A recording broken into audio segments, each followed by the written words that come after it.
Help me to reach 2,000 subscribers. The glass shattered before I even realized my hand had thrown it. Wine splattered across the white wall like blood on snow, dripping down to the hardwood floor. Emily flinched but didn't move away.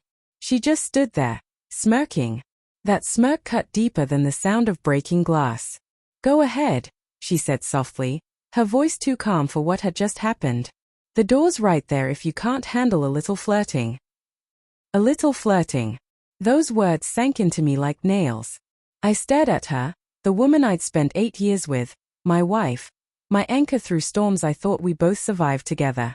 But tonight, at her office party, she'd wrapped herself around her new marketing director like a silk ribbon around a wrist.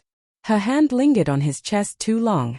Her laughter, the one that used to belong only to me, rippled through the room as she leaned closer, whispering something that made him grin like a thief who'd already stolen something precious.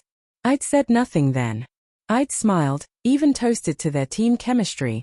But inside, I was unraveling thread by thread. Now, back home, the silence between us was suffocating. The faint hum of the refrigerator filled the air as she crossed her arms and tilted her head. "You're overreacting, Liam," she said, her tone rehearsed. "He's just a coworker. You make everything about jealousy." Jealousy. The word tasted bitter. "Jealousy happens when someone's worth being jealous over," I said quietly. "What I saw tonight wasn't a misunderstanding, Emily. You weren't flirting with a coworker, you were testing how far you could go before I'd walk away." She rolled her eyes, muttering something under her breath. "God, you're so dramatic. It was harmless. Maybe you should try being a little less insecure." Something in me snapped. "You don't get to call me insecure when you're the one who's changed." The air thickened. Her eyes flickered, just for a second, like she'd been caught off guard. But then she gave that same cold smile again, the one she'd been practicing for weeks. "Changed?" she said slowly. "Maybe I just outgrew walking on eggshells around your fragile ego." My hands trembled, not with anger, but with something else, grief.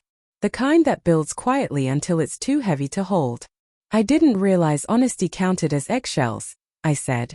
"But if the door's right there, maybe I should take you up on that offer." Her smirk faltered. "You're not serious." I didn't answer. I grabbed my jacket from the chair, my keys from the counter, and turned toward the door. "Liam." Her voice cracked, soft and desperate now. "Wait. Don't do this." I froze. There it was, her tone shifting, as it always did when she sensed control slipping. The emotional blackmail she'd mastered over time. I'd fallen for it before. The tears, the apologies, the promises to change that always faded by morning. "Don't walk out," she whispered. "You're twisting things again. You know how stressed I've been. You're supposed to be my safe place." Safe place. That word twisted my chest. I turned slowly. "A safe place doesn't feel like a trap, Emily. You don't get to treat me like an option and call it stress."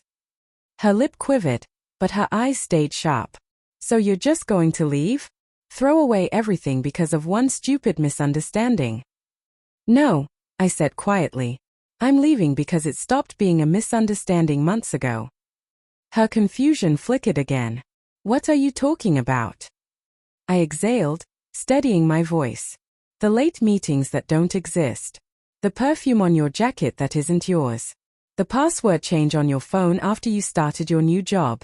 You think I didn't notice?" For a second, she said nothing. Her face drained of color.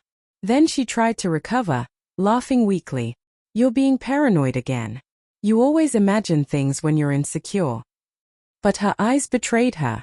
That tiny flicker of guilt, barely visible, was all the confirmation I needed. "I used to believe you," I said softly. "I used to make excuses for everything, tell myself I was overthinking. But tonight, when I saw you touch him like that, I realized you were already gone. You just hadn't left physically yet." Her mask shattered. "Liam, stop. You're reading too much into this. I swear." I raised a hand. "Don't. You had your chance to be honest. You told me the door's right there, remember? I'm finally using it." I walked toward the door. She followed, voice breaking. "Please. Don't you dare throw this marriage away. I love you. Her words sliced through the air, raw and panicked. But love shouldn't sound like fear of losing control. You love the idea of me, I said. The stability, the safety, the man who never questioned your half-truths. But you stopped loving me a long time ago. I opened the door. The night air hit my face, cold, clean, and painfully freeing. Liam, she cried out. If you leave now, don't come back. I turned once more, meeting her tear-filled eyes. You already made sure of that. Then I closed the door behind me. Outside, the rain had started. It pattered softly against the pavement, washing away the last traces of wine and anger clinging to my memory. I stood there, breathing in the damp night, realizing how heavy silence can feel when it's finally honest. For the first time in months, I wasn't trying to fix something broken. I was letting it fall apart. And as her muffled sobs echoed faintly from behind the door, I didn't turn back. I'd finally learned that walking away isn't weakness. Sometimes, it's the only way to stop drowning in someone else's storm. I walked into the rain, each step lighter than the last.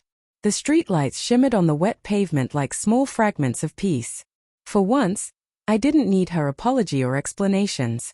I didn't even need closure. I just needed distance. And I took it.